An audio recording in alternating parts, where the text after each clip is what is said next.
Good morning. Good morning. Good morning, Michelle. I'm actually on time this morning, so I'm not all rattled. I'm calm, cool, and collected. Welcome, you guys to Mad Scientist Monday, where we meet every Monday and we play a game where I pull four prompts from my can and then I have to create something on the fly.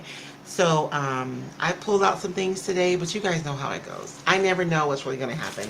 And I'm in my kitchen, so I'm not in my shop, so I have less choices, which honestly, it might be a good thing. It might be a good thing. I've pulled out a ton of recycled decoupage paper. I'm feeling like fall, so I pulled out this paintable paper. So I'm hoping I get to use that one, but we shall see. And I pull out some bubble wrap too. And so we meet here every Monday at 10 a.m. and I work in my journal. Let me trade pages, trade cameras, because you guys don't care about seeing me. But I have my Roycycled Journal, and these are available online, you guys. The pages are really thick cardstock, so you can really make a lot of fun stuff. This is our page that we did last week. I thought she came out really pretty, and so we'll see what we come out with this week, what we come out with today. So I don't think I'll pick a page until we decide what we're going to do. I've been working on two journals. I was looking for my other one and I couldn't find it because I was looking at the work that we did with the pastels on the dark page, but I couldn't find it. So it's okay. Everything is fine. It's fine. It's fine. So I am going to, I love this page right here, but I don't know what I want to do with it. And you know what, let me put you guys down a little bit further. I raised this up last night because we were working with a larger piece, but I think that that's going to be better for today. Okay. Good morning, Kathy. How are you? Hey, Cheryl. Good morning, Kim. Um, oh, nice. I'm glad you're joining me. Thank you so much, Kim. Watching with my grandbaby. Oh, aren't they the better Estes? So before I decide what page we're going to work out of the journal today, let's choose our sticks.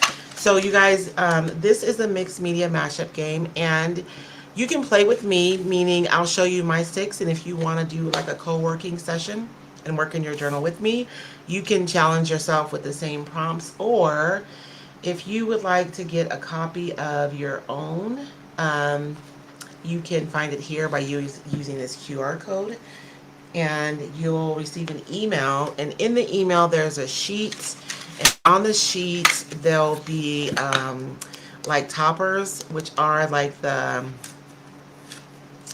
um, I don't know, there's decoupage, texture, collage. My brain has just dropped that word.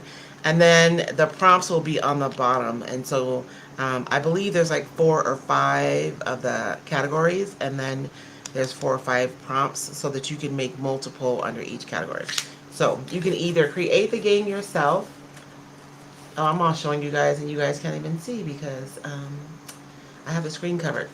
So you'll have at the top of your sheet, there'll be multiple categories, and you'll have more of one, right, of this so that you can make multiple sticks in one category. And then on the bottom, there are the prompts. You guys can see I've already been prepping this morning.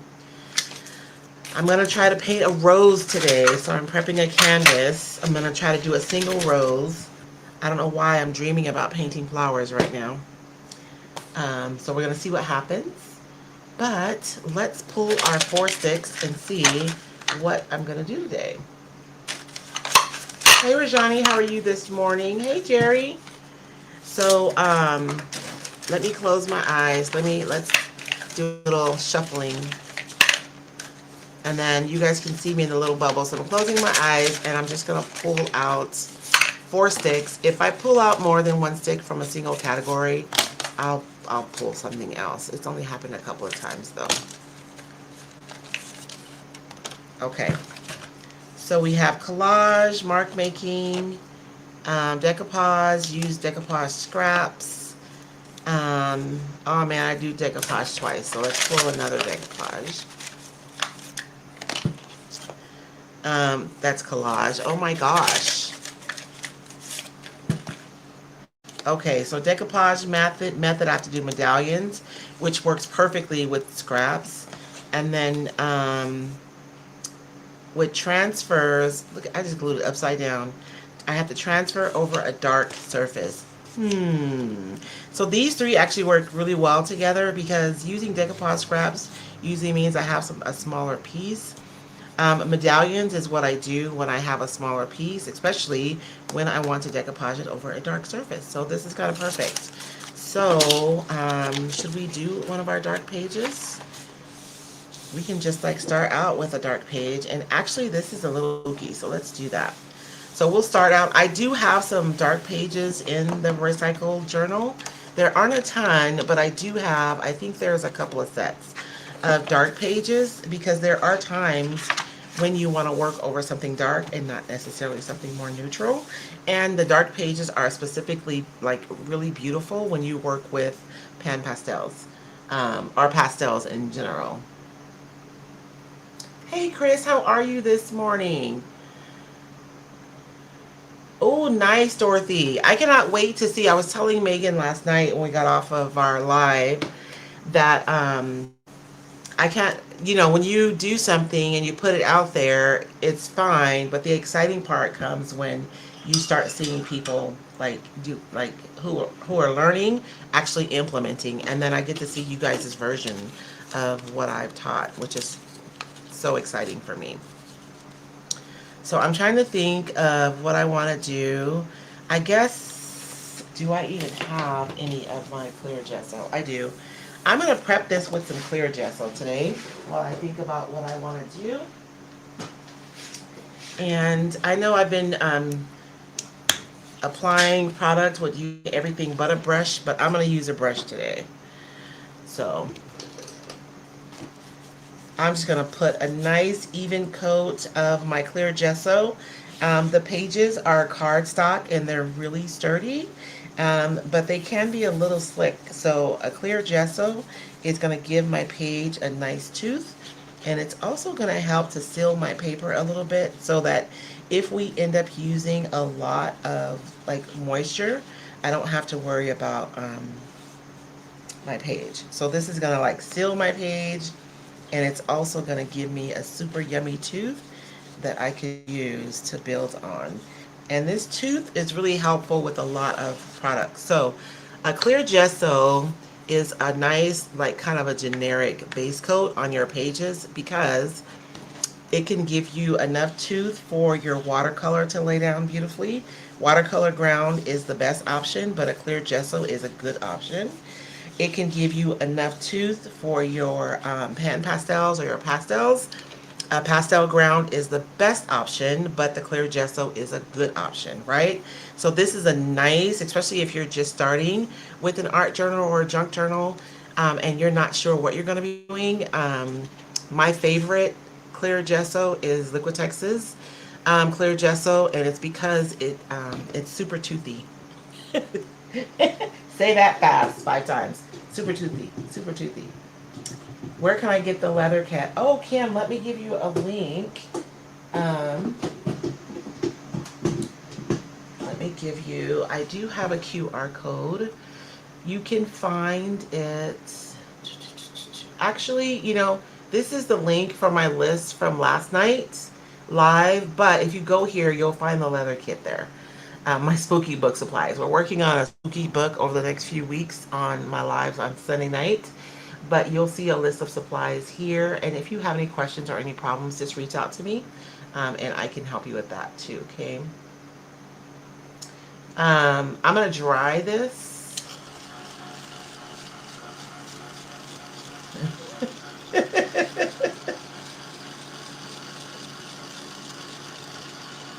Bit by bit.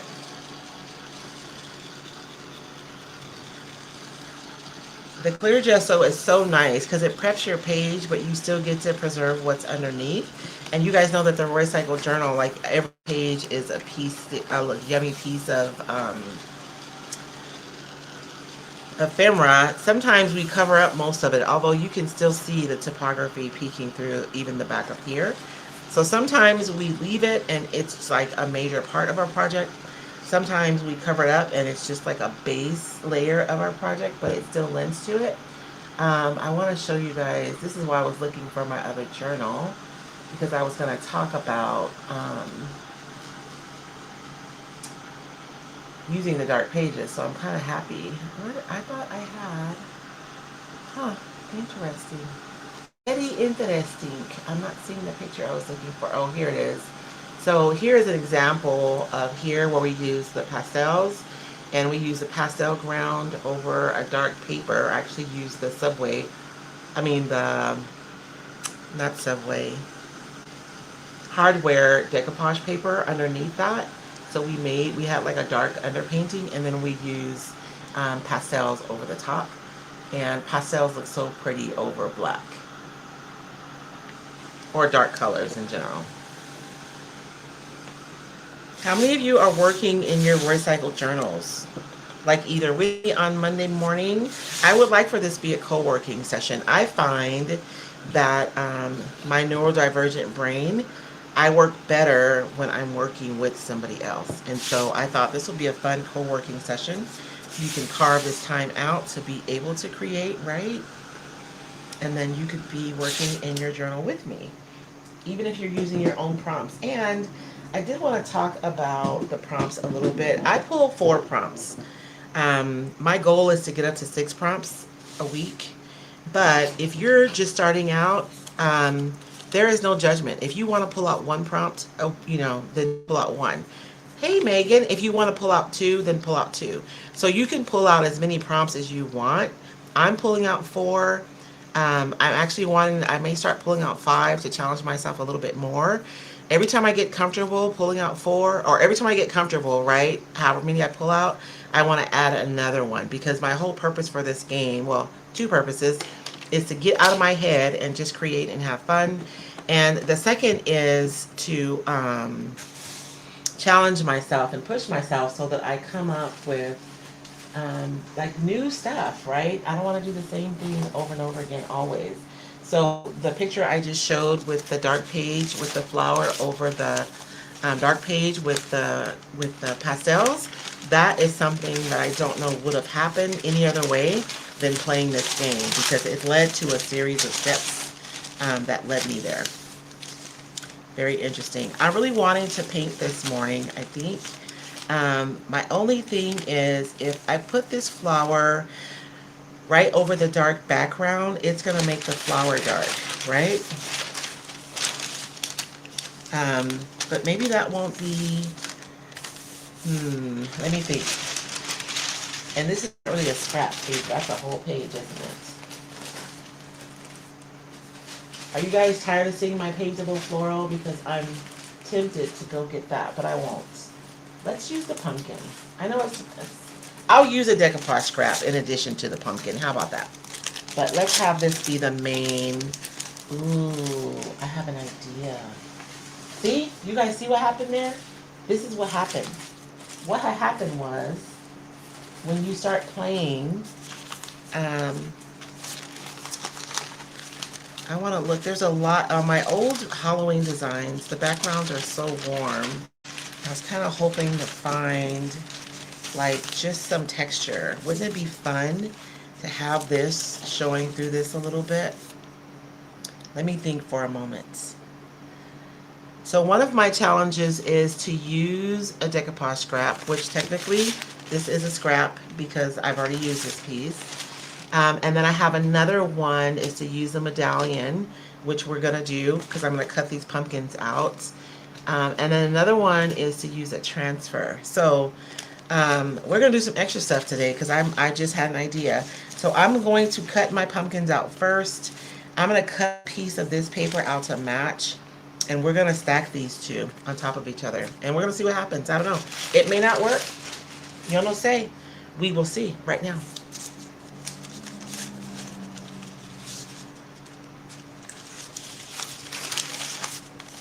Hey, Tracy. Welcome to the madness, girl. This is our paintable. I don't know if this one was paintable fall. Hold on, it was in its package. I can tell you because I struggle to remember the names of my papers. This one is paintable fall. I was right, and it's so fun because all of these marks on here indicate shading and then highlights. And so you can just use some transparent color right over the top of this, and it will be so beautiful. And so the paintable designs was my sneaky way of getting you guys to start painting. And then on the next release, I'm going to start pushing you guys a little further. um, to do a little bit more. So we'll see. I think I'm going to cut out these. And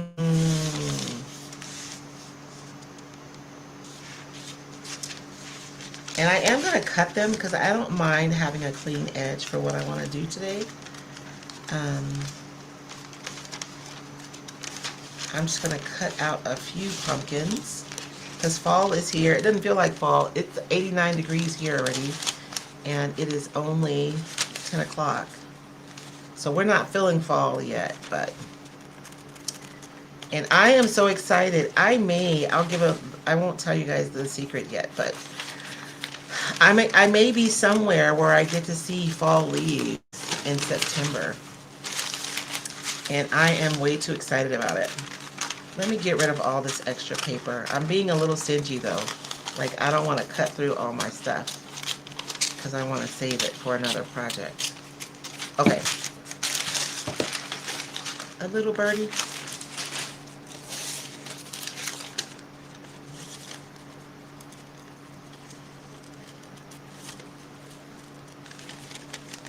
Should I leave our little snail friend there?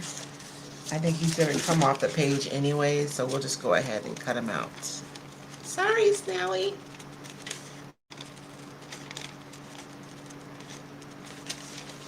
So has anybody started doing crafts for fall yet? Or are you guys like still enjoying the summer and you don't want to think about the future yet? Totally valid, by the way. Honestly, I'm already making plans for next Christmas. When we're designing, we we don't have the luxury of, like, just being in the moment because we're always planning for the next thing. I'm super excited about next Christmas, by the way. Let me see how... I kind of just like this. I'm going to take this pumpkin off, too. We'll save him for another day.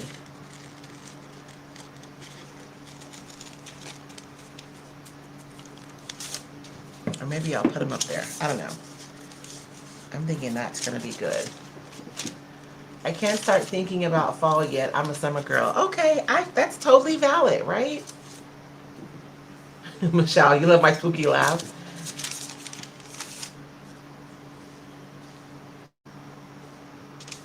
Oh, you're making a Santa's tray from last year's Christmas box? Girl, do I remember what... You guys know what? So, Sonnet and I will get together and, we like brainstorm and we come up with ideas for her designs. And I'm usually creating for her like once a quarter. And this year, I created for 6 months. And so I am legitimately watching her do the unboxing of the box on month so I can see what paper is going to be in that box because I don't remember. Sad but true. So I'm trying to think of last Christmas. I know I probably did a plaid because you guys love your plaid. So I try to do those.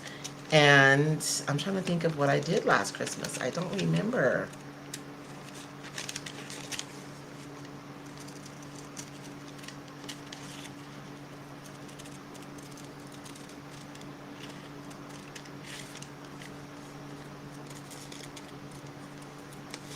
Okay, I'm sorry, you guys. Although, like, this is the deal. When you watch an edited video, you get to watch this boring stuff be sped up. Or when you watch somebody who's planned for a live, we'll normally have like these pieces done already. But like we're creating together in real time, so you guys get to see the boring bits too.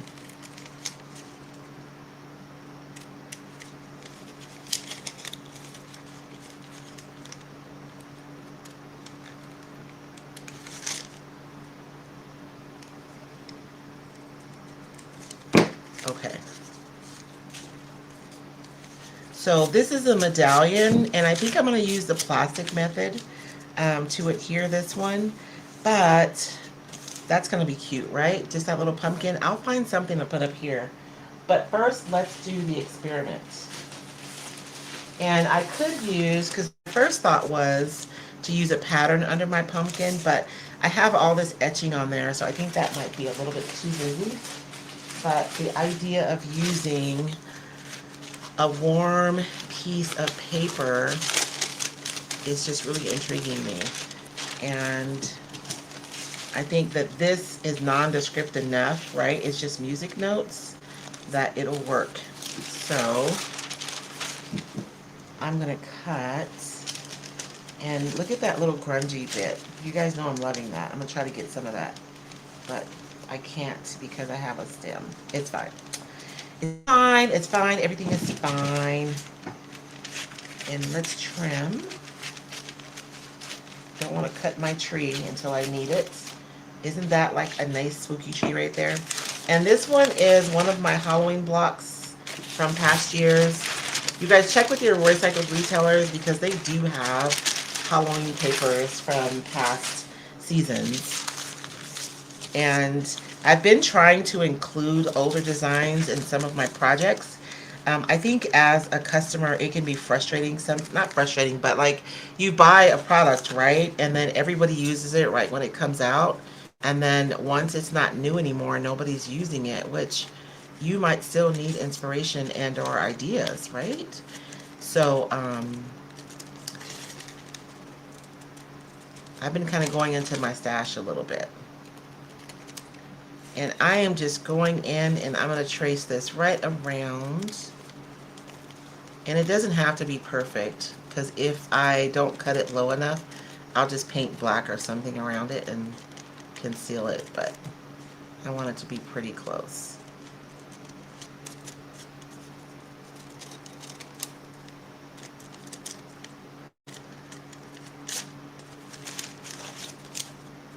I'm being lazy.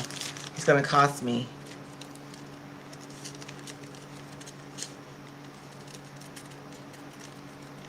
I'm kind of sad to lose that. I might put that up there.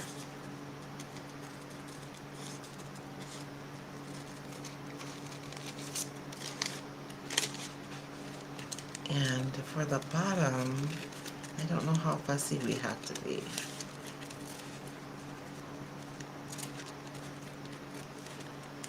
Because I think most of this is going to end up coming off anyways. Okay. So what I'm thinking is that I'm actually going to paint the back of this white because I do want this to stand out against the dark background.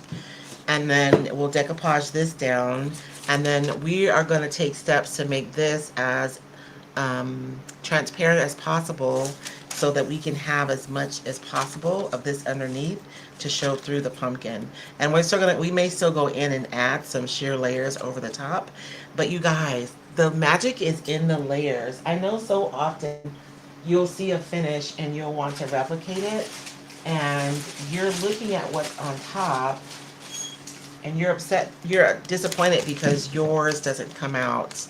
You don't have the same feeling as the one that you're replicating. But it may be that they have some layers underneath that you cannot see, but those layers still lend to, right, the look that you've fallen in love with. So don't be afraid to work in layers and to build up what you're getting to. It's actually the part that makes it magic. Oh, Rajani's working on her fall garden. Oh, ooh. Oh, yeah, that's right. And see, I didn't even know Ralph Lauren was going to be in last Christmas. Sometimes, there is like, I feel like, and I know you, those of you who've been with me have heard this before, but I feel like ideas live in like this invisible place, right? This like ether, and we as creatives are all plugging into it. And sometimes you have like a cross pollination that occurs, like you have multiple creators who have similar ideas. And then sometimes you have an idea and you don't do it, somebody else is going to do it because it still lives there in that space, and we're all tapping into the same thing. Unless you're like Carmen Dahmer, she just has her own space to tap into because her ideas are usually like really cool. And if you're someone, I'll hear people say, you know, I'm not creative. And you may watch somebody and you're thinking, oh my gosh, they come up with some such cool ideas. But like, this is what happens, you guys. The more you create, the more you create. The more you learn, the more you have to draw from. So, like, if I did not know, for instance, that I could make my tissue paper super transparent, I would never think to do this, right? So the more, like, the body of knowledge that you have, the more extensive your ideas become. Because the more you know, the more opportunities, are there. And so just think about that. Don't count yourself out, especially when you're comparing yourself to somebody else's layer of creativity, because it may be they have more experience and or exposure than you. And that's why they come up with more creative ideas.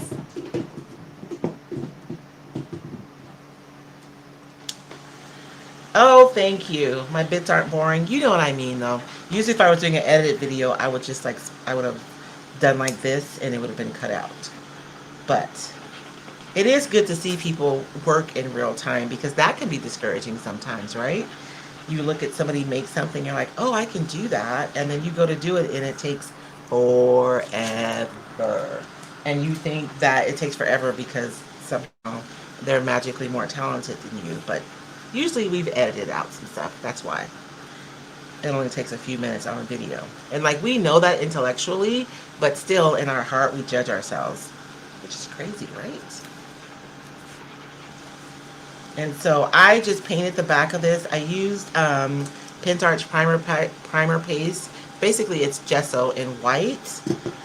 And the reason why I painted it white is because the tissue paper does become transparent, and I don't want the black to interfere with this. And this is painted, but I'm still going to get a little bit of the black, but not as much. So let me make sure that this is going to line up the way I want. See, I almost messed up. We'll do that. And so for this part, I'm just going to go ahead and use Pintarch Decoupage Varnishing Glue. And I'm using the matte formula because that's my personal preference. I love matte. I don't care for shiny stuff unless I'm using it. Like you guys will see, we're going to use a gloss in a few minutes, but it's going to be for a very specific reason.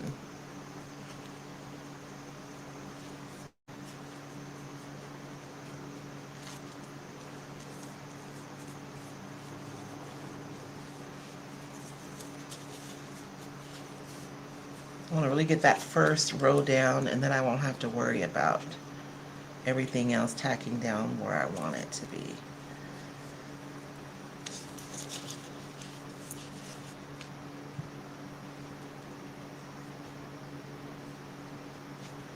I am a little dizzy this morning, which is weird because I actually ate breakfast. My sinuses feel a little weird though. There is no telling. You know, there was a time in my life where I never got sick. Ever. Ever.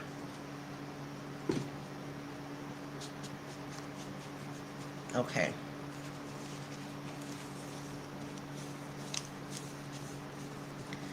And, thinking about this after the fact, of course, well, we'll see what happens. I probably should have put my decoupage medium like on my paper instead of the page. because now I'm going to go over the whole page with my medium so that it doesn't look like I just stuck that pumpkin on there. Because what happens is every time you use a layer of product, you're changing the sheen of your project. And so sometimes things don't look cohesive because you have like a little area, right, where you have a product and the rest of it there isn't any. I'm going to miss this top area right here so I can use less product up here and just kind of blend it upwards.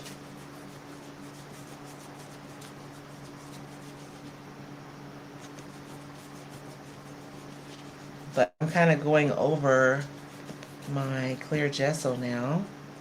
I guess this is matte, so it shouldn't get rid of all of my texture, but it's going to get rid of some of it, right?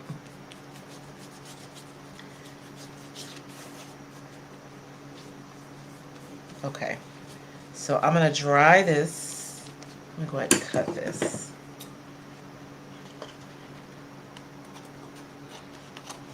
Actually, I don't even have to dry it. We can go right over this. We'll go right over this and then we'll dry it. So I do want to use heavy body gel with this. It's so interesting. I tried so many different products and the heavy body gel just gives me the most transparency with the paper than anything else. And so I'm going to use heavy body gel so that I can get this to be as transparent as possible. I'm almost out of brushes, y'all. I'm going to mist this. I like using a misting spray bottle because it enables me to wet my projects without like dousing them with water. So you guys will notice that I've misted it evenly all the way across, right? There aren't any like white patches in there. And I'm going to put my heavy body gel down. And this is Pintart's heavy body gel. This is from the art line, but it's the same as the heavy body gel that you see on Pintart.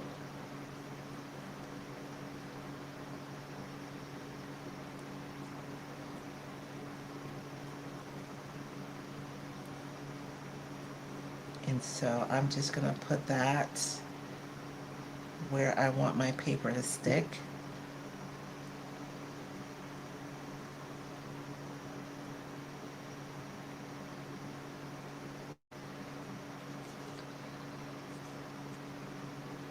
And you know what I'm going to do? I'm going to show you guys something. Because rather than making this difficult for myself, there's white paint on there. I'm going to mist this plastic right here. And I'm going to put the paper face down on the plastic. And it's going to stick to the plastic. Like just with the water. And so it's going to just afford me more flexibility. Let's take that label out of there so I can actually see. When I'm trying to lay down my paper, rather than me trying to hold a flimsy piece of tissue and hope I get it right, this is going to really give me more control, and it's going to afford me more flexibility when trying to lay my paper down.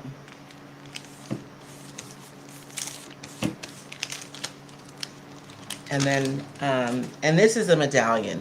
When I use the word medallion, it means just like taking a piece of decoupage paper and putting it down over a larger surface rather than decoupaging from edge to edge. So we've kind of done two medallions and we've done them two different ways, right?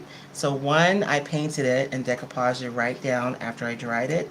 And this one we laid down while it was wet. And so using the plastic backing paper just helps you not have to handle wet tissue, and it makes it easier.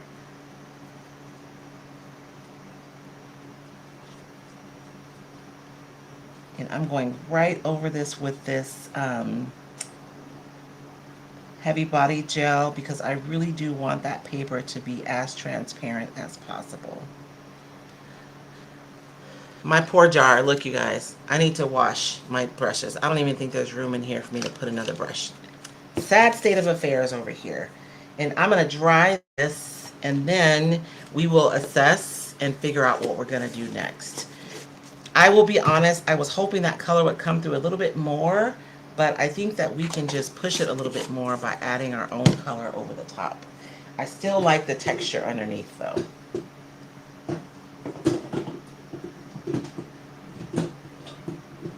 Michelle was asking for my leather kit. I have a QR code. I'll put it up here. Let me find it. You know, I don't think our AC is on. Either that or I am just having a moment, which could totally be the case. Ooh, I should have used warm topography underneath too. That would have been nice, right? That would have been a nice, warm, and more neutral visibly. So this is my link that from last night. And if you use this link, Michelle, you'll find my leather look kit in there. You'll find some other stuff in there too, but you'll see the leather look kit.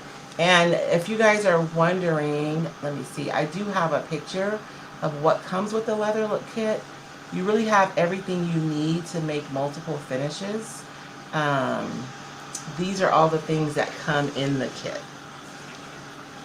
And so you have your base coat, you have a chalky burgundy, you have the Leisure gel, and this color is the most, what's the word I'm looking for? Like, it's going to help you create different kinds of leather looks. And then you get a varnish that goes with it as well. And so we've created a few together. I don't know if you guys remember, we did this project together. This was the magazine holder. And we did this one with the leather look kit. And then when I was in New York, we did this one. I did one side. I created, ignore the white. I touched this while I had like something on my hand. But we did the dark leather look kit. And then, I mean, the dark leather look. And we also did more of a camo leather. And I was able to create all of these using the same finish or the same products. It's just a matter of how you use them. And then last night, we started working on our spooky book, and we created this finish, which this is kind of in between, right? That camel color and the darker. And it's just like a richer looking. So you can create different leather looks using those those products. And you guys know how I am. I'll be teaching it over and over again. Look, I'm going to keep teaching it until I start seeing you guys making projects. So prepare to be sick of me.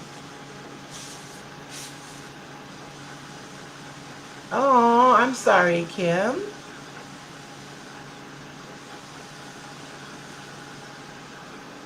Right, Chris? Lasagna is one of my favorites. And so I'm going to show you guys this up close. I can see underneath. And so I still have that texture coming through, but I think I wanted a bigger payoff. I think maybe if it was a darker orange, it would have showed through more. But it's not super dark. It's just warm. But you guys can see that, right? That warm is coming through. But we are going to warm that up some more. Let me review my sticks again, though, before I go running away with this new idea. We did transfer over dark surface. Oh, we'll do that in a few minutes. We used decoupage scraps, and we made a medallion. So we're done making a medallion. Ooh, what transfers are we going to use? Okay, so we'll get to use transfers over this as well. Let me think of what else we want to do. I feel like I'm kind of open to do whatever because we got a whole bunch done just doing this small part. I do have some orange peeking through, so I'm going to go in with some black paint. And, or maybe I'll do that in a few minutes. Whatever shall I do?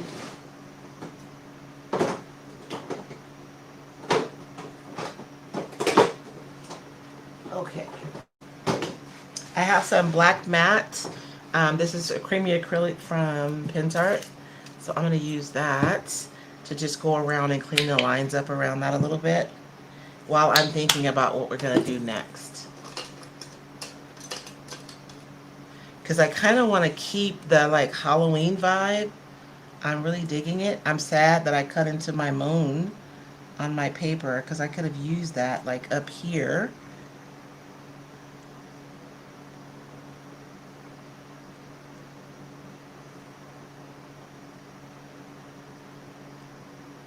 me look and see if I have. Did I cut into the moon though? Or did I leave enough of it? See, we could have cut that moon and used it in the corner. We may still have enough though. I thought I pulled out another Halloween design too.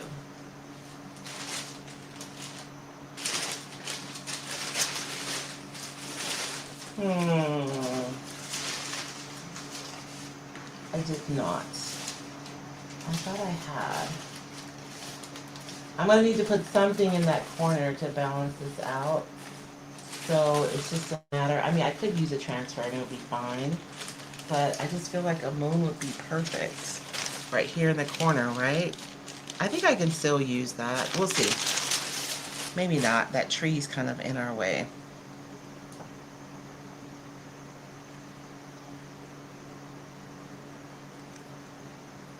And so there are parts where the orange popped out past the pumpkin, and so I'm just going in with my black paint and cleaning that up a little bit.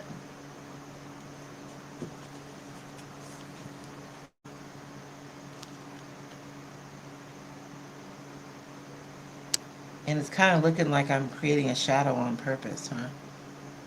Yeah, yeah, yeah. That was my plan all along, was to have a shadow to give it some depth.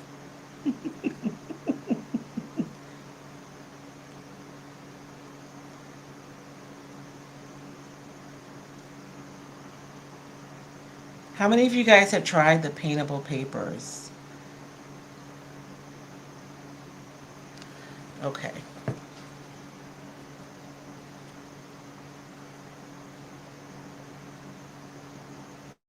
And this is really matte, so you can see it, but we'll just go over it with whatever we put down next to unify it with the rest of our project. So you guys can really see that.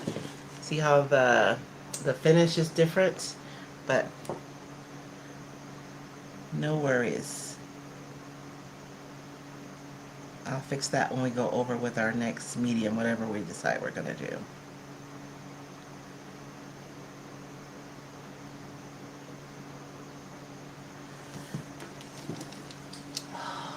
Something else on here. If I could just see you smile. Why is that song in my head? Why? Why?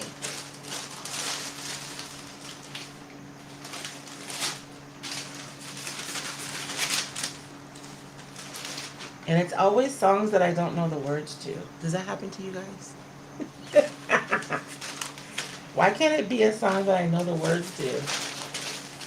Not that I know the words to any one song, like all the words. Just, you know. This paper came out in the spring, and I did this side. It's pink and green, right? We love that combination. But you guys know that this side is my favorite. Like the neutrals. Love, love, love. Does that look too different? Is that too much of a departure from the...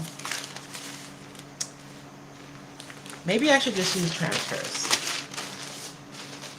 Because my brain is wanting to balance this out by adding something here. But maybe I'll just use transfers. And then that will work. So I shouldn't maybe try to do much. I'm going to let that dry. I think I'm going to go over this with a clear gesso though, so that it can have a little bit of tooth. So when we go in to paint it, it'll be good. Let me... I go through way too many brushes. And yes, I'm using my pants to clean off my brush. But these are my paint pants, so it's all good.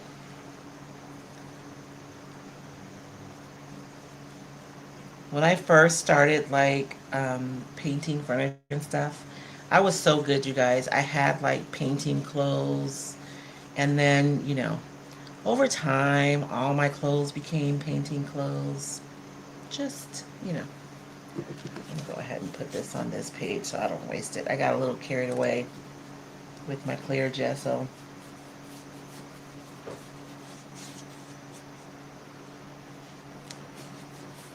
And the clear gesso does have a lot of particulates in it, so I don't want to keep layering it over my black paper because then my paper will start looking ashy. And we don't want no ashy paper over here. So I'll just use it over there on that side. And that'll be prepped for the future. A lot of times when I'm working and batching projects, I'll go through and I'll use clear gesso over everything, knowing that, it'll be ready to go when inspiration hits me. I'll be ready to go. Okay. So I'm thinking that let's dry this and we'll paint this while I contemplate what we're going to use, which transfer we're going to use over here. Transfer over a dark surface. And I think that I added the transfer over the dark surface because I see people using transfers, and a lot of times I think people have the assumption that you have to use it over a lighter surface, but the transfers are not. I mean, they're opaque, so you can use them on a dark surface, and they actually look really beautiful.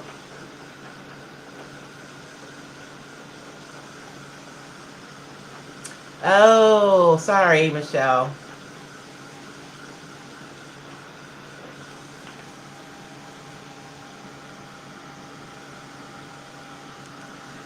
I can put a link up in a little bit.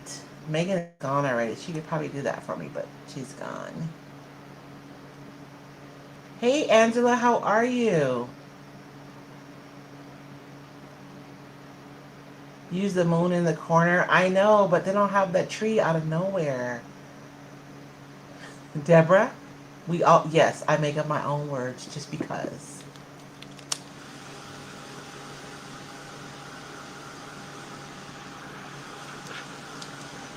Oh, yeah. I irritate people when I do that, apparently. Some people are very serious about the lyrics of songs. I'm not one of those peoples.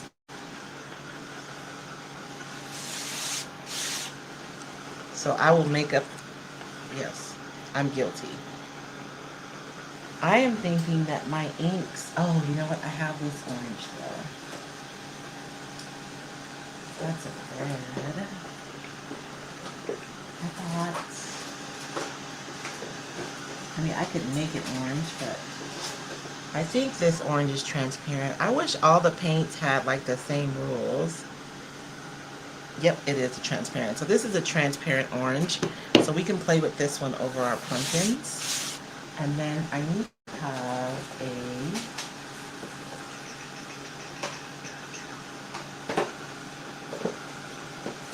I think ultramarine blue is so strong. I'll just use like a tiny dot with some medium. If I could just see you smile. I'll use that blue instead. My color will, so let's see. If we look at orange, blue is on the opposite side of the color wheel. So I'm going to do a little bit of playing today when we paint. Just a wee bit. Um, I put way too much black paint out right there. So when I talk about paintable papers, these lines, so back in the day, right, when they were printing, they didn't have color like we do today, but they still wanted to capture form for the subjects that they were like making or representing. So like these pumpkins, even though they're black and white, they still look round, right? And the reason is because they still have, you see here on the bottom, you have like really concentrated dark. So that's like the shadow that goes underneath the pumpkin. And then when it comes up, you can see that the lines are getting more and more sparse, because the color is getting lighter and lighter as it comes up. And then these areas that have no lines at all are areas where highlights would be. So you can use a transparent color over these, and they're still going to maintain that form because these lines are still going to show through. So that's what we're going to do today. I want to play a little bit. Let's and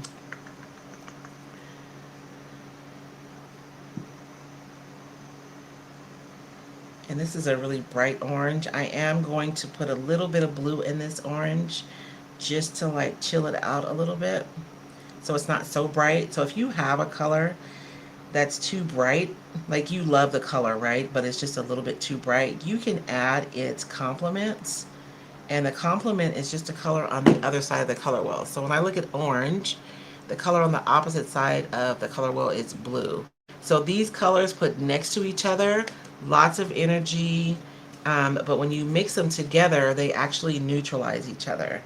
So that's how much blue I'm going to use, you guys. Just a teeny, teeny bit. Because I know it's going to go a long way. And I'm going to, oh man.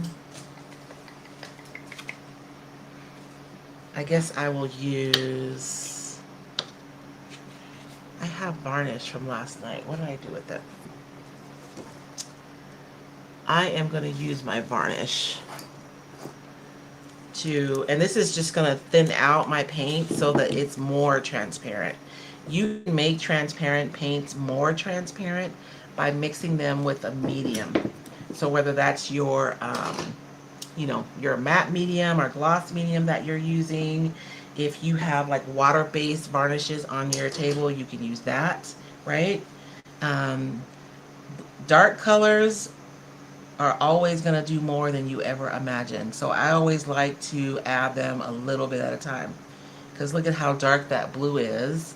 I mean, it's not dark, but considering how much varnish I had, that blue impacted that varnish like a lot, right? So I'm actually going to add a little bit more of that varnish because I don't want it to be super dark. I just wanted it to be a little bit dark. And I'm going to go in these areas here where it's darker. What's going on with my brush? Sorry, it was like wiggling or something. It's bugging me. And I'm going to add a little bit of this blue here. I probably could go in with a little bit more. A little bit darker. I just didn't want to go too dark too fast. And I'm actually picking up a little bit of orange.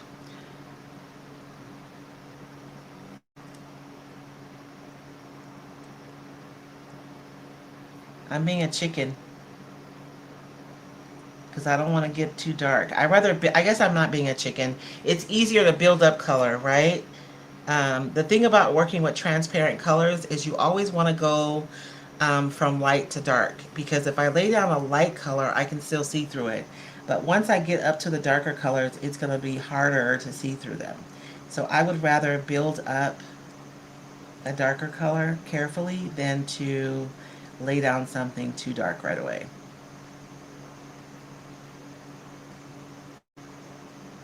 And so I'm going in with this blue first because then when I go in with my orange, it's actually going to neutralize this and it's just going to look like a shadow, but it's going to be prettier than if I would have used like, a gray color. And I am going to go up here and add a little bit. And I just think it's prettier when you use colors as opposed to just gray or black.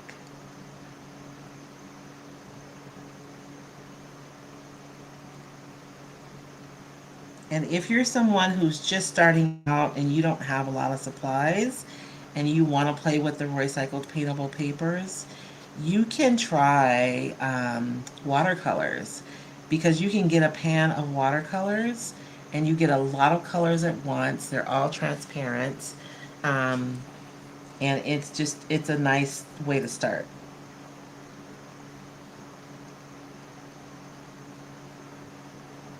And I'm painting right over the top of my clear gesso, right? And so I think that's all I'm going to do. I don't want to get too carried away with that. And then now I'm going to make my orange a little bit more transparent. Because again, I'd rather build up coverage in layers than to try to get it in one layer.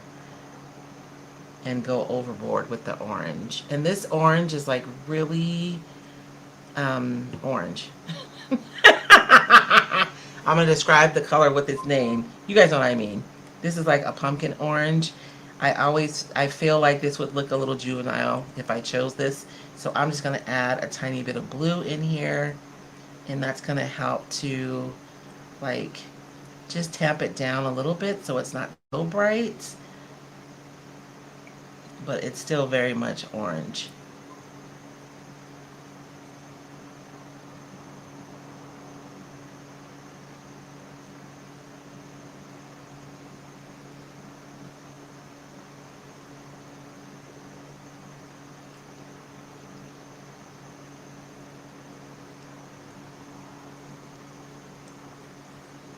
And I kind of want to deepen this orange a little bit, but I'm going to wait.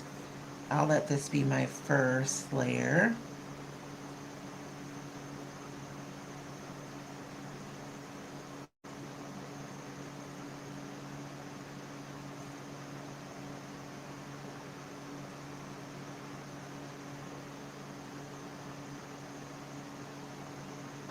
And then for your highlights, you can um, like go in the places where it's really highlighted, and you can just use a brush or your finger or a toothpick to kind of pick paint up. So we know how to paint, like lay paint down, but you can also um, like lift paint up to create a highlight.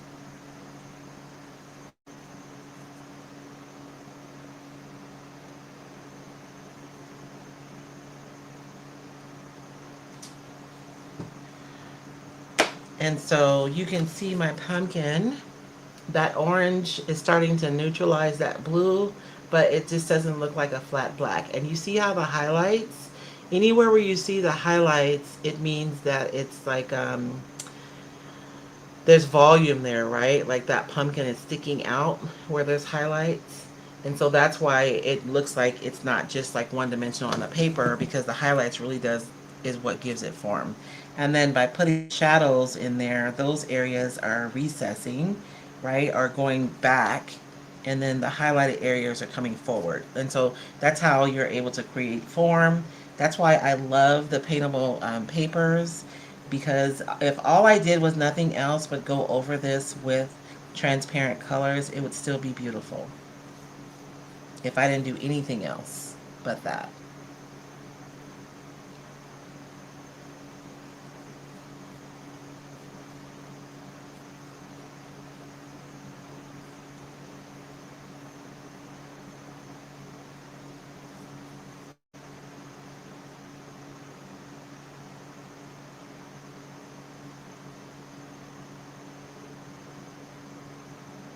I'm running out of my stuff over here. I'm tempted to stick my brush in the varnish, but I know if I do that, that'll be causing problems later.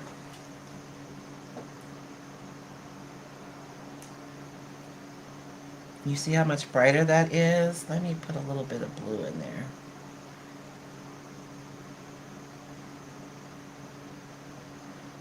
And calm that orange down a wee bit.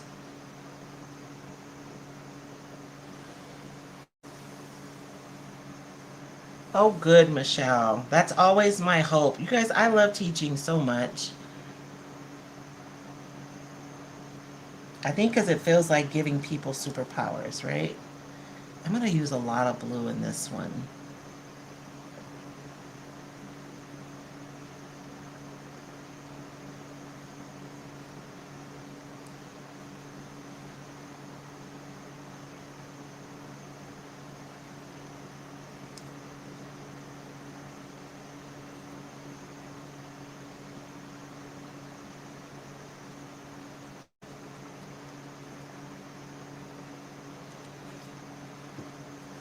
And I could do the same thing, go in and pick up, but I've kind of waited too long on this one. So I'll have to put down some white paint, which will be fine. And I'm also going to, in this front area that's like closest to us, I'm going to go in with some of that bright orange, super bright. Because another thing about colors is that the colors that are brightest pop forward. and the ones that are more muted visually, they go into the background. So I could exaggerate the muted orange and use it like, um, like right here on the edges, right? Where that's further back. And then use the brighter orange in the front.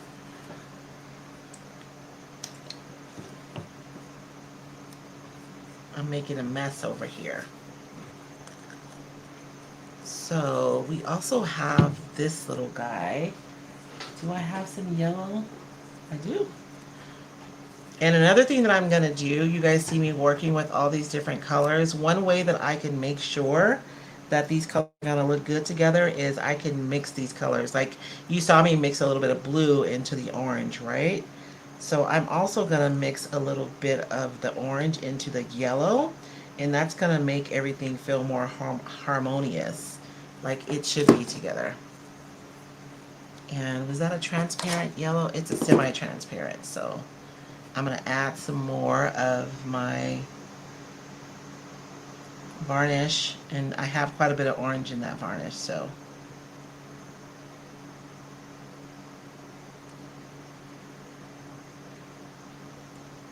it's going to give my yellow a little bit.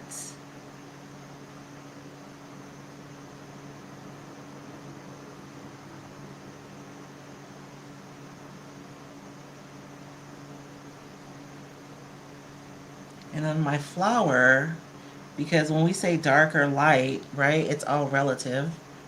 So on my flower, this orange is actually going to be the darker color. So I'm going to go in where it's darker and I'm going to add a little bit of orange.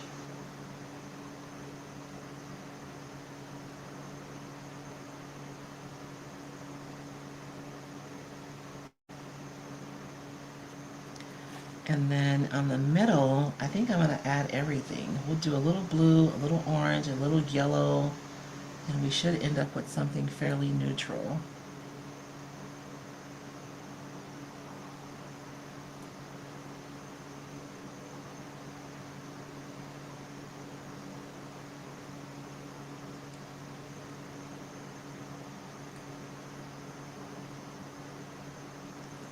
To put in that middle.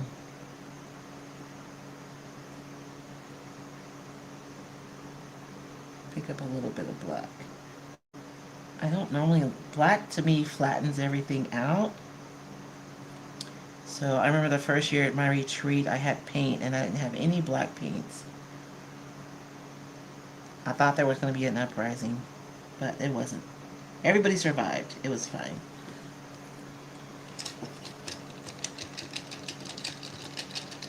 And my last thing that I want to do is just put some highlights on there. Oh man, do I have any white? I may have to cheat and use my primer. I don't know if I have any white.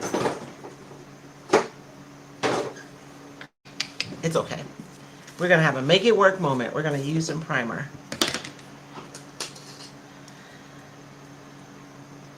And I don't need a ton because I'm going to mix it. Again, I just keep mixing these colors. I don't want my white to be like a white white. I'm going to mix it with some of the yellow. Yellow is the lightest color on the spectrum because technically white isn't a color because it has all the colors in it. But I'm just going to go in and just add a few like highlights.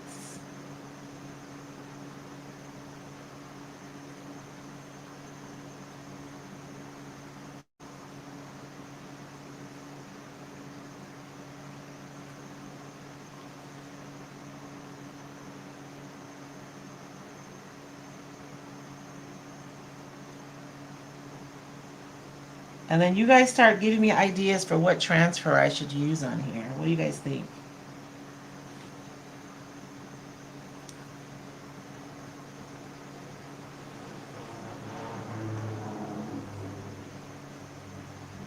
Yeah, Rajani, it's interesting. People have different ideas about black. I think black is useful. I just think sometimes it becomes a go-to. You can mix more beautiful colors when you use all of your colors to mix your own blacks. Like if I had a blue, a red, and a raw umber, like that is a beautiful black color that I could make, right? So sometimes I feel like instructors are challenging you to not go to black. So you'll think about other colors, but I don't think necessarily that black is like bad, if that makes sense.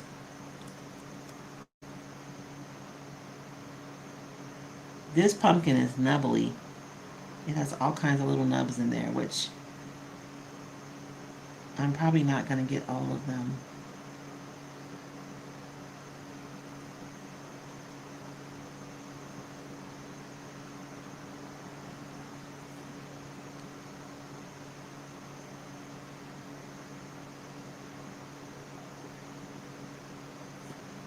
And I'm assuming all these nubs are highlights just because if they're standing out from the pumpkin, they're more likely to catch the light, right?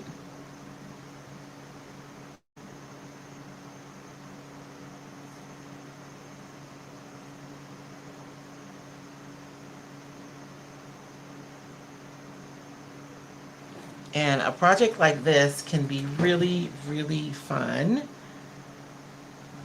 These are just plain white. I don't like that. Let's add a little bit of yellow there.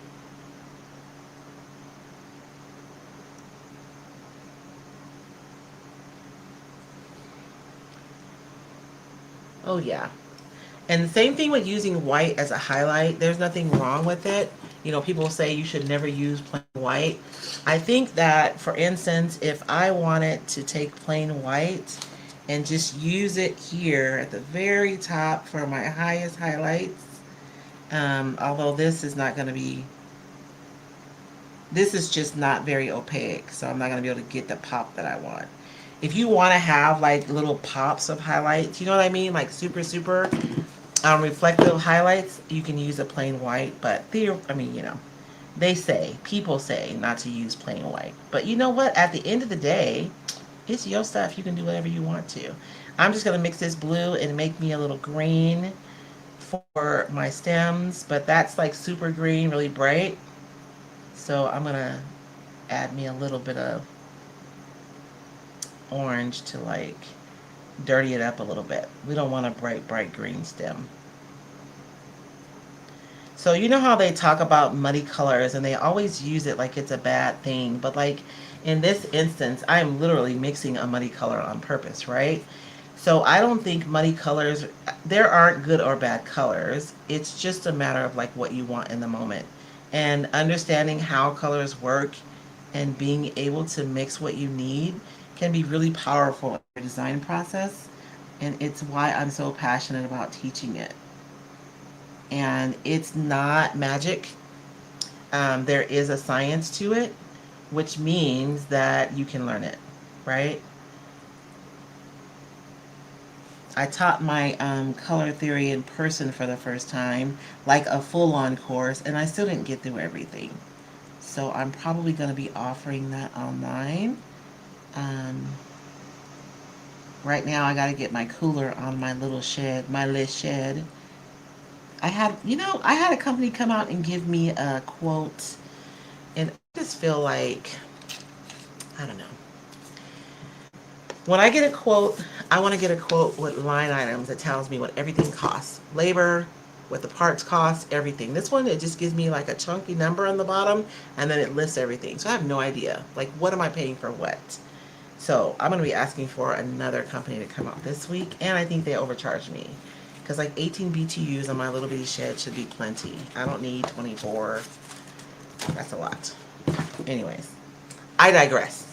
I am going to dry this really quickly. Oh, how fun is that with the black? And I just skipped right over. I guess I didn't. I feel like I skipped right over that. I'm going to pick up a little bit of this muddy green too, though, so that I'm not too bright.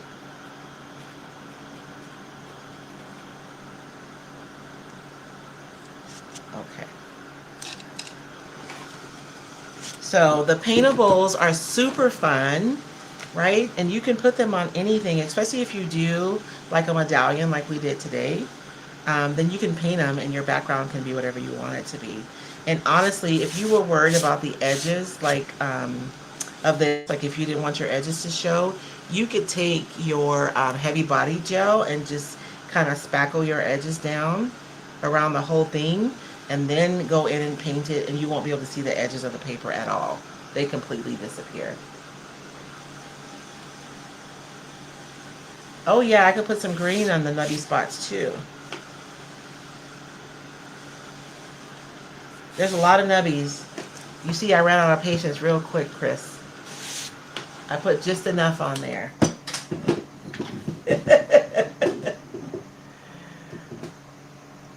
The lesson was to show how a black could be. Yes, right? Maybe something from The Last Garden, a long thin vine type of transfer. That would be pretty, Chris. What was the first layer you put? I didn't want to backtrack. Sorry. Oh, no worries. Girl, ask all the questions. The first layer I put, oh, Lord. Like, was it clear? Give me more information, and I'll make sure to answer you. I'm sorry, it took me too long to answer, so now I'm trying to figure out where I was when you asked that question. I did start with some clear gesso first, so my paint would lay down on the pumpkins really nicely. Me and this laptop, sometimes we don't get along. I'm trying to scroll back up so I can see comments,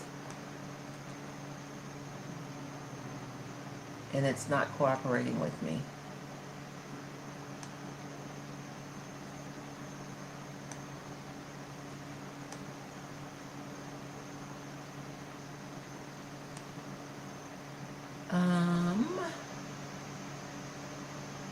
Okay. So I'm thinking that we want to carry these colors up here some kind of way. Is there something in the new release? There has to be something. Oh, that's all Christmas, isn't it? Let me see. I have a stack of transfers here, so I'm sure we'll find something that we can use. But yes, Lost Garden would be beautiful. You know, that's my favorite. This is an inlay. We should play with the inlays in our journal. There's opportunities there. Okay. Ooh, what if we did something? Nah. Let's see. This one feels like more summery, springy, but these purple flowers. Ooh, look at that one. Okay, this is a contender. We'll put it there. This one feels more, a little bit more fall-like. We could do a butterfly. Okay, that's a contender. I don't think the teacups belong on here. This one is super springy, so no on that one. I feel like I'm missing something.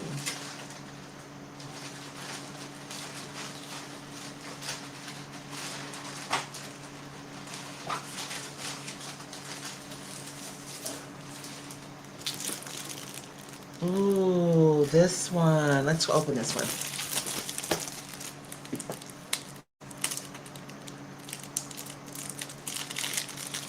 Rajani says butterflies. I know, Rajani. That's always an answer. Always a yes to a butterfly.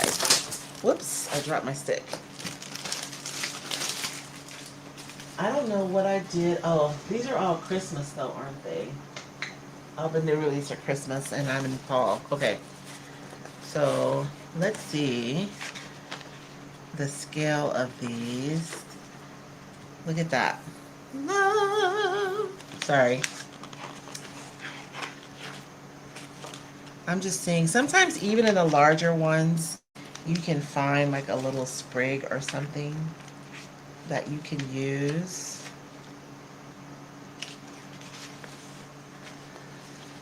But that is not the case today. Dang it. It's like, wouldn't that be pretty? I think so. Let's cut it out and see. If I don't like it, I can always put it back in my book. So whenever I'm testing out, like, oh wait. This one's part of like, let's do this one. Only because this one's like more freestanding. It's the same one though. We could do some daisies. That would be cute, and that's kind of the right scale, right? Okay, Should I do this sprig or the daisies? What do you guys think? I think this one feels more like fall to me. And we can still do a butterfly, maybe. And I haven't used a transfer in a long time.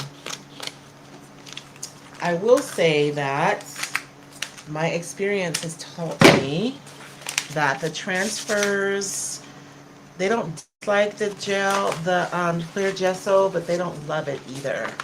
So let me do an isolation layer super quick. I guess we did one earlier. I'm gonna just, ah man, I put that right into the black paint. Causing problems. Let me get a paper towel. Well, I'll use my hands. And this black paint is like black too. Like there's different levels of black, and this black is really black. So it's not like a brown black, you know what I mean? Okay. I'm gonna go over this super quick. I'm just gonna add a little bit of varnish. I'll do some, look, I have more decoupage medium than I have varnish. So I'm gonna do this. I have way too many paintbrushes, y'all. I am just out of control. So I'm gonna do a coat of this. The clear gesso and the transfers, they don't exactly get along. So last night I was talking about how a lot of times I get questions about what you can use over what, right? So like, can I put a transfer over decoupage paper? Absolutely. You just have to make sure that your decoupage paper is dry, right? And can I put decoupage over clear gesso? It's gonna be tough because the gesso actually has like,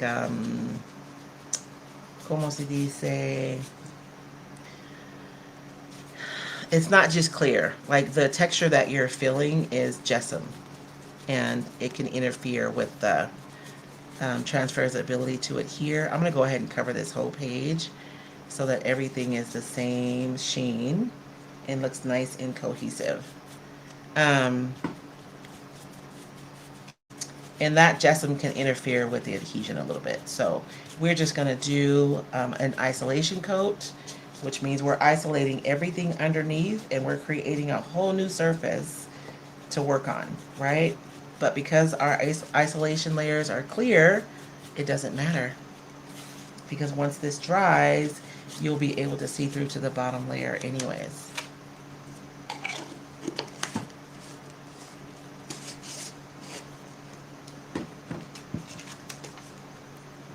And I'm glad we have this little yellow flower down here because that's going to help to unify these two things. Hey Edie, this is the Roycycled Journal, and you can find it at roycycled.com, or if you have a Roycycled retailer already, they may have it. But yes, I did make the Roycycled journal bigger on purpose, and the sheets are almost like a cardstock. So you see we're able to layer like multiple products on these pages. We're probably on layer like 7 at this point this morning. And the pages hold up really, really well because they're really thick. The signatures are sewn. I just happen to have one. You can see the signatures are sewn together and then they're glued into the spine. So it's really well made too. Can you have too many isolation layers? I mean, I suppose you could reach to a point, but it would be really hard because you think about when you're laying down something, how thin that really is, right? It's like super, super thin. So I have not run into that problem yet, personally. And I layer a lot of stuff. Because when you're doing mixed media, think about how many products you're laying down over and over again. And if you're doing mixed media and you reach a point, because with the acrylic products, I feel like you'll reach a point where your surface is just not accepting anything else and your product just isn't laying down right, you can go over with a layer of your clear gesso and it's like starting fresh all over again and you're able to lay down your products. So that can happen.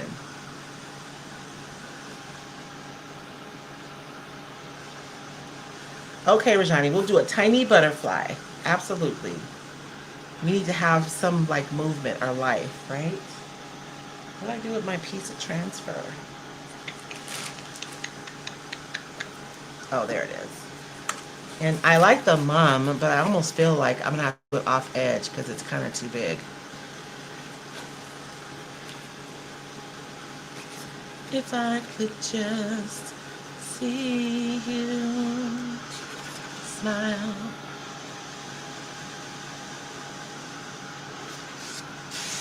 It's funny because like I'm excited about having a larger journal because what I use my journal for is to experiment, and that's what we do here on Monday, Edie. If you're new, I'm picking 4 prompts from my can, and I have to do all of the things on here in my project this morning. And I don't know what I'm going to do until I pull them when we show up, together live. And if I find something inside of my journal that I've done that I love, I may very well take that process and use it on, an upcycled piece that I'm working on. Because I feel like art doesn't just belong in a journal or on a canvas, it belongs everywhere. Why not surround ourselves with the things that bring us absolute joy, right? Oh, I just make things so complicated for myself because I just feel like that would be more appropriate than this, but it's fine. And I could trim it and then flip it, but I'm not going. It's fine, it's fine, everything is fine. And even when it's not fine, it's fine.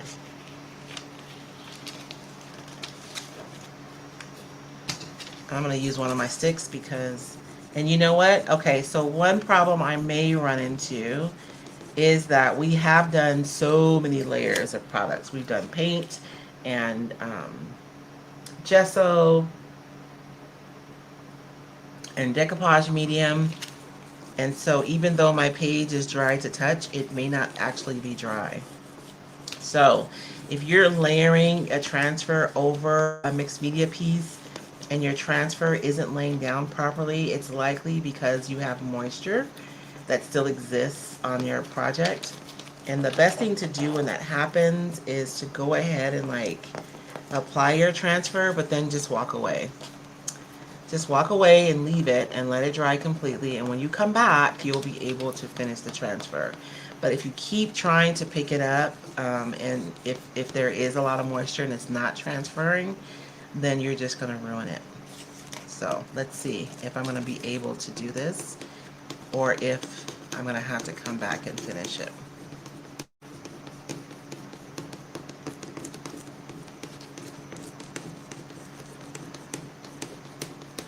And especially if you're using transfer, like I'm probably going to have a little bit more leeway with this, right? Or any other like solid surface. But if you're working over like a decoupage paper, it'll pick up the paper. And so you really want to just leave it and come back and let it dry all the way. So if you are using a transfer over decoupage paper, the trick is I like to seal my paper, but you don't have to, but it does make the transfer lay down a lot easier.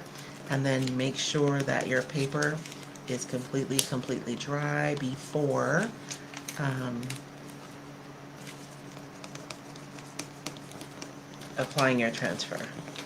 And if you started applying it and it's not completely dry, just walk away and leave it alone and come back and finish later when it is dry.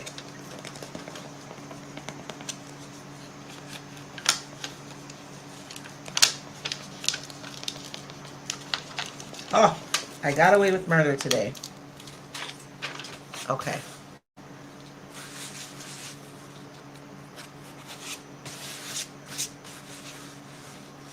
And so one of my challenges was to use a transfer on a dark surface. So I do feel like this is a transfer that you would probably choose to use on a light surface, but look how pretty it looks on the black, right? It really stands out. So you guys are not relegated to using your transfers on just light colors. You can absolutely use them on dark colors. And sometimes I think that using something light like this on the dark is super pretty because of the contrast, right? And you guys know that's something that I'm working on in my work is to add more contrast. And so I'm really liking this. Now I'm sad that I don't have white. Let me, because I really wish I could get some of my highlights brighter. Now that I have this here, the brighter highlights would really pull these two together so they wouldn't feel like two different, um, two completely different things on the same page.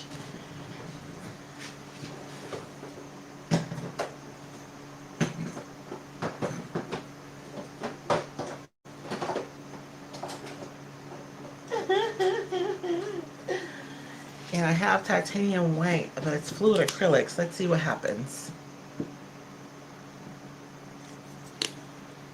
I don't know if I'm going to be able to get the pop that I want. The pop, pop, pop from a fluid. I mean, the fluid acrylics have like a lot of pigment.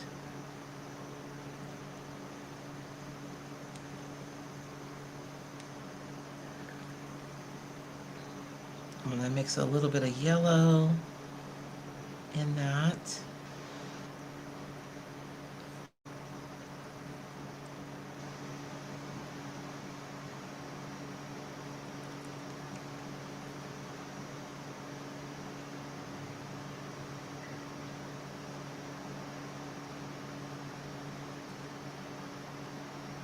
And you guys, something, I feel like in our world, we're always like led to believe that brush marks are bad, right? Like we want to hide our brush marks.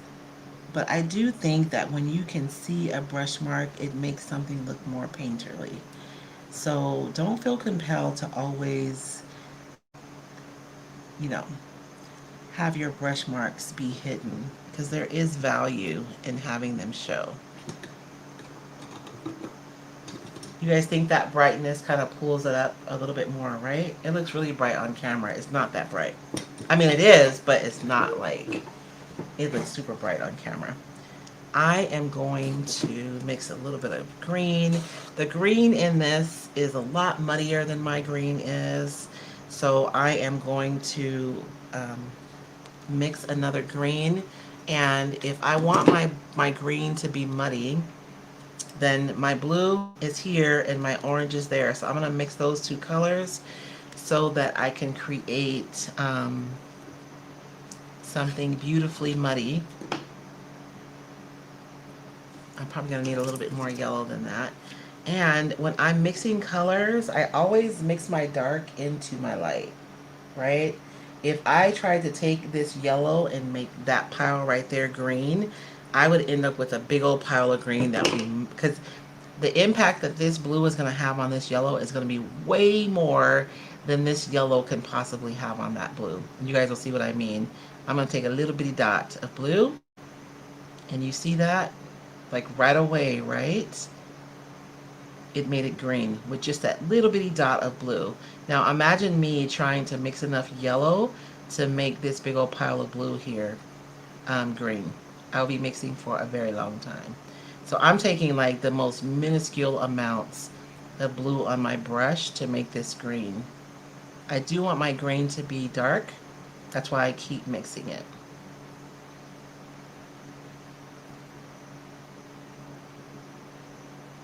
And then now I'm going to take some of that orange. Whoops.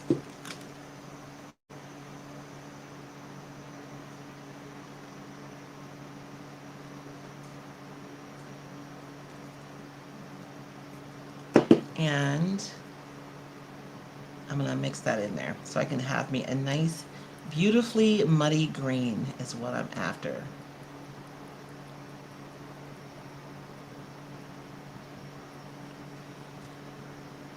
And that's still too bright.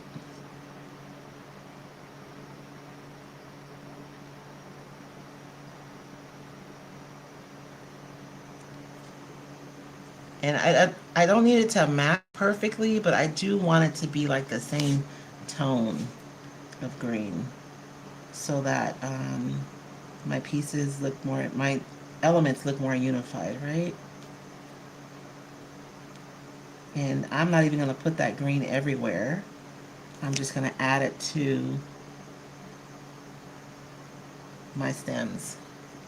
And then you can see here that this green, it even has like a little, it's probably like a burnt sienna or a burnt umber that they have mixed into there too, which I don't have. Or do I? I don't think so, because I think I was using it for something else. So I don't have it here. If I have like a burnt umber or a burnt sienna, that would be perfect. And it would also allow me to warm up my pumpkins a little bit. So like this yellow that I use is a bright yellow. So I could also use an ochre yellow here, and that would make this look more warm because this is a really warm green up here. But I don't have those colors, so it's okay. It is fine. It's fine. Everything is fine. And even when it's not fine, it's fine.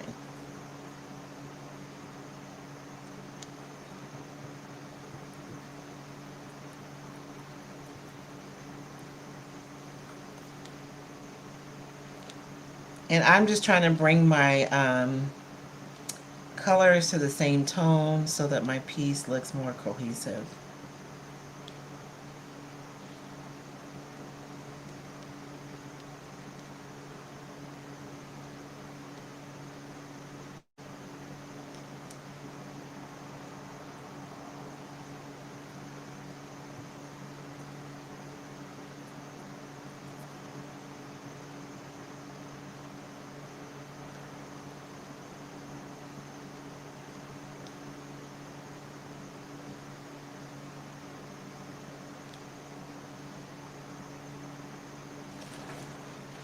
I feel like I should put like something here, like it's fall, y'all. Oh, I'm just kidding. Something, right? Some kind of typography there in the middle would be nice. Can you paint over the transfer? I can, Rajani. Actually, that's a really good idea. Thank you.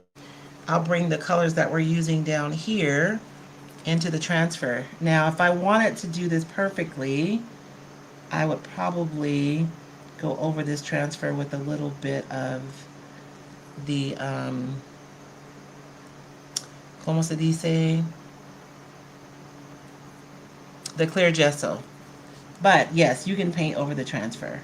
And that is actually an excellent idea. Because that way I'm bringing some of these colors up here. See, that's why I like hanging out with y'all.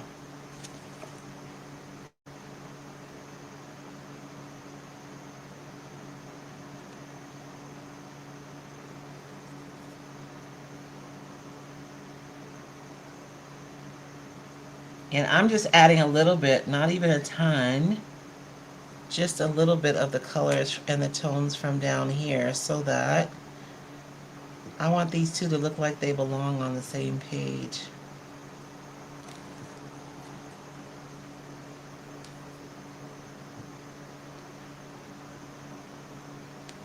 Although I gotta tell you, now that I'm painting on here, I was pretty darn close.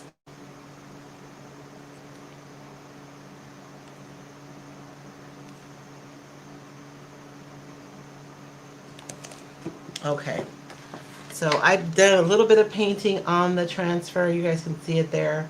And again, I'll probably go over this with like a varnish to just, so I used a little bit here, here, and there. I did some in the flower. Um, and that way we can have some of these colors up here too. So everything looks more cohesive. I'm feeling some kind of way about those highlights. Let me do something real quick. I should just stop because I'll be going back and forth all day and end up causing problems myself.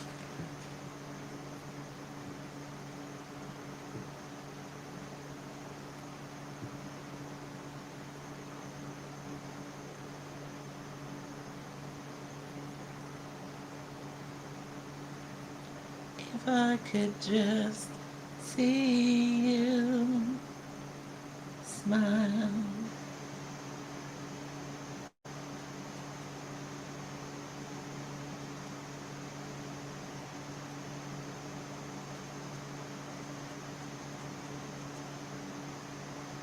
Okay. I just thought the highlights got a little carried away. So I want to bring them down a little bit. I want to do a glaze. I'm gonna do one more thing, you guys, and then I'm gonna let you guys go.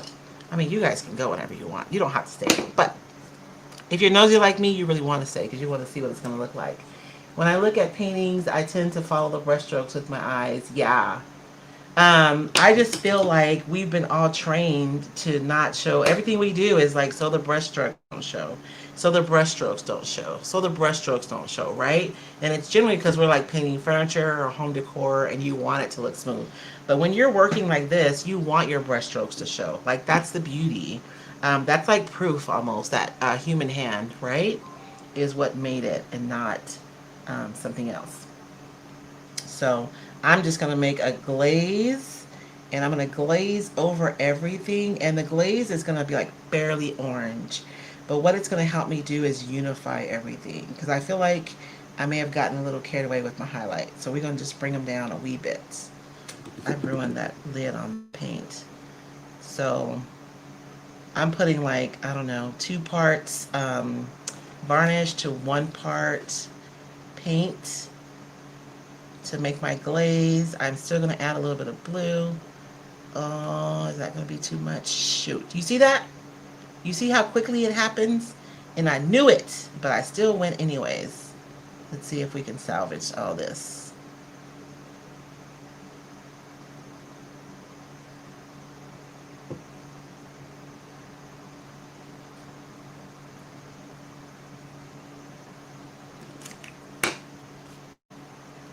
Lord have mercy for Jesus. Put a little bit of yellow in there. See what I get. It's like I want the orange to be rich, but I don't want it to be pumpkin orange. Because now it looks kind of pink. That's not what I want either. So I'm going to add some yellow in there and see what happens. Now it just looks yellow. I think what's happening is that blue is really cool. Um, and I need to be using a warmer blue. So I think that's good.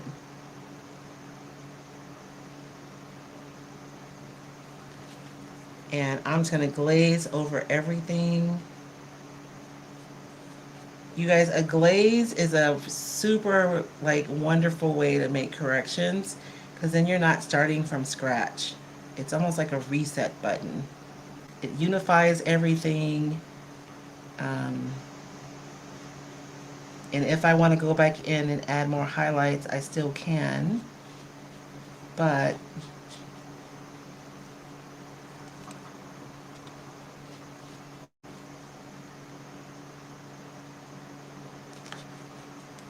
you guys see how that glaze just like, I don't know.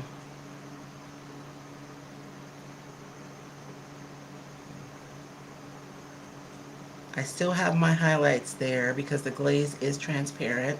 So everything that was before is still there, but it just looks more unified, right? Instead of having like those highlights look so stark against everything else. I dropped the lids in my paint. Oh, I see it. I think that's all we have today, which I know this page doesn't really look complete, right? I feel like we're missing something, but I don't know what. Um, but if I keep going, I might mess something up too. Oh, I had mark making was one of my challenges, wasn't it? I was just thinking I should make some marks with this color.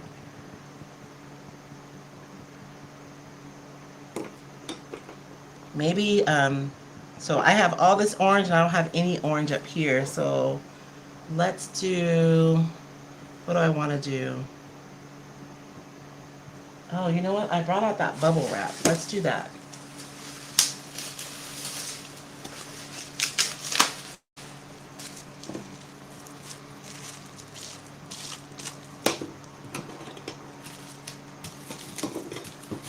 Because mark making was one of my challenges. So let's put some marks up here and we'll use the orange. That way we can bring some orange to the rest of our page and that'll help our composition, right?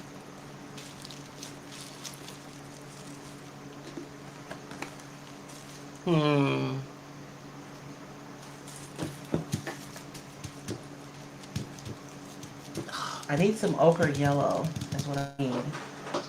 So I can bring some more yellow down here too. But it is 11:40.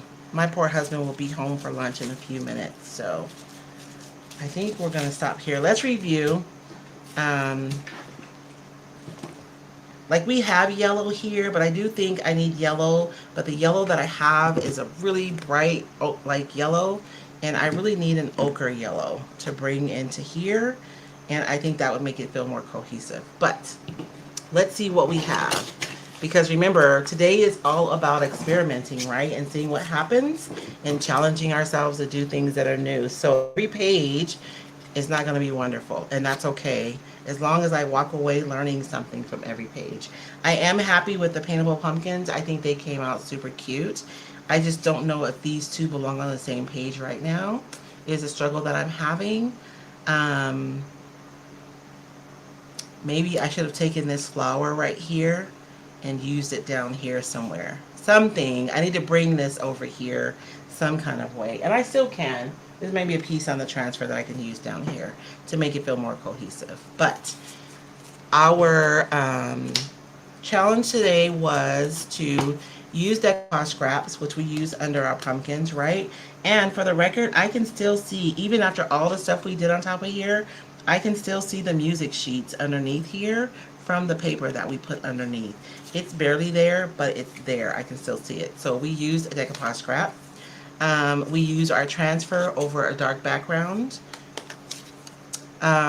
We use the medallion decoupage method. So we use this, and we use the plastic method. We didn't put the 50-50 paint and decoupage medium over the back, but we did mist it, and we used the plastic to help us position so that we could lay it down exactly where we want without risking tearing the paper.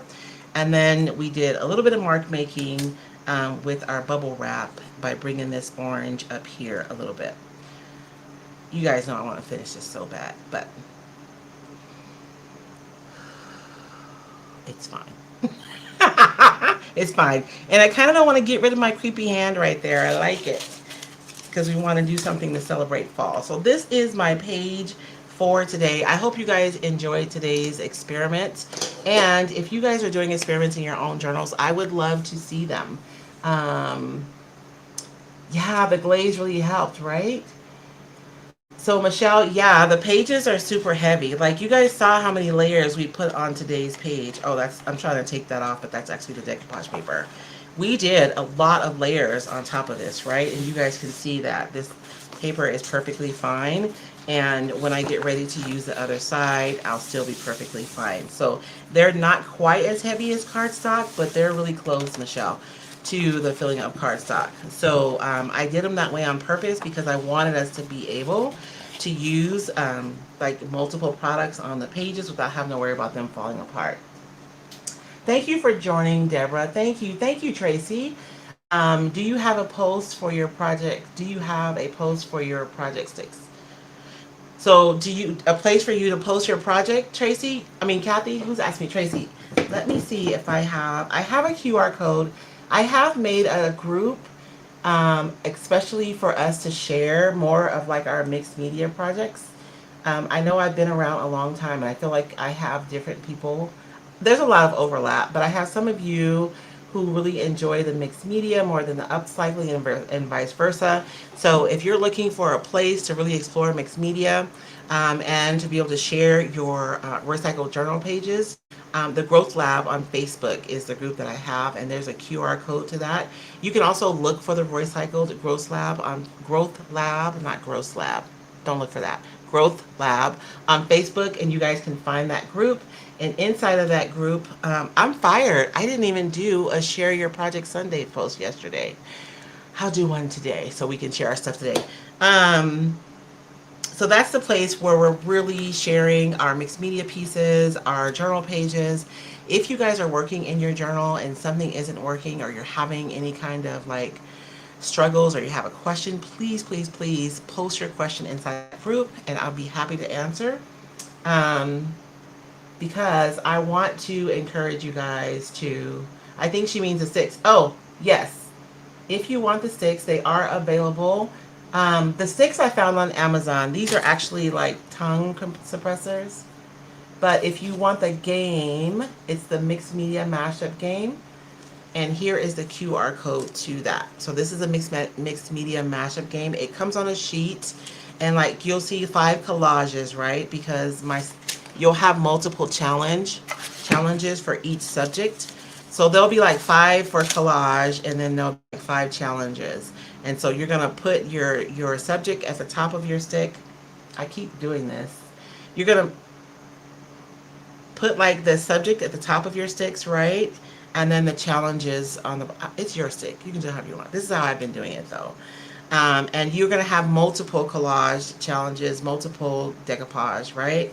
And if there's something on the challenge and you have no idea what it is and you don't want to put it in your sticks, then you don't have to put it. This game is for you. So you guys use it however you want. But this is a really fun way to challenge yourself and to push yourself to do things that you wouldn't ordinarily do. We've been doing this for a couple of months, a few months now, and I found like 4 new processes that I don't know that I would have ever come to on my own. So I think it's super exciting to do this. Even layering the pumpkins over the other one, I've kind of done it before, but not like this, right? So even that piece is something that in my mind, I'm like, I'm going to take that forward with me and I'll use it again in a different way. So I really do feel like this challenges us to be more creative because we have to figure it out.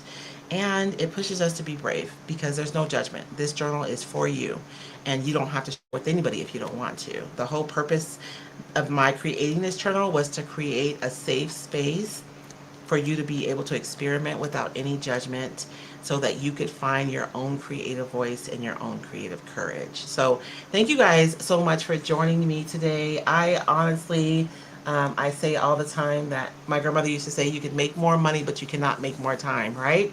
So I really do appreciate you guys spending your time with me. I hope you guys learned something useful that you can take forward in your creative journey. Remember, you guys, where experimentation goes, creativity follows. So make time in your space, in your time to play and to experiment and to ask yourself what will happen if. You guys have a blessed day, and I'll see you next time.